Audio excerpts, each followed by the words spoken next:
basına ve kamuoyuna 11.02.2014 tarihinde parti üyelerimizden Hüseyin Demirkol'un Şahin Mahallesi'nde bulunan evine ses bombası atılmak suretiyle bir saldırı düzenlenmiştir. Yapılan saldırıda pencere camları kırılmış olup sadece maddi hasar meydana gelmiştir.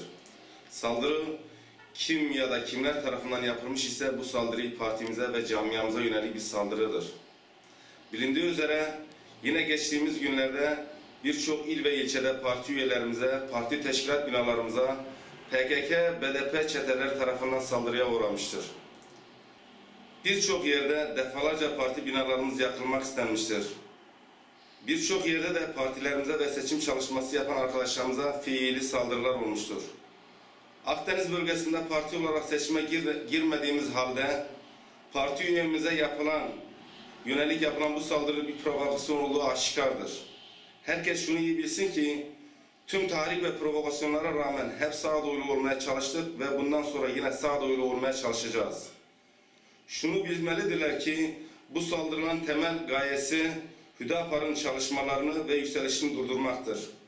Hüdapar'ın halka hizmet etmesinin önüne geçmektir. Hüdapar'ın seçime girmesine engel olmaktır.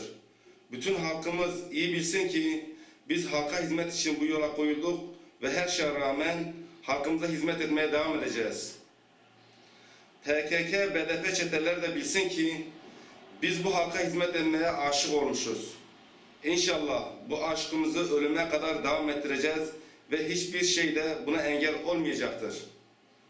Bütün siyasi partiler bu tür saldırılar kimden gelirse gelsin ve kime yönelik olursa olsun kınamalıdırlar ki bu saldırıları gerçekleştiren bundan cesaret almasınlar.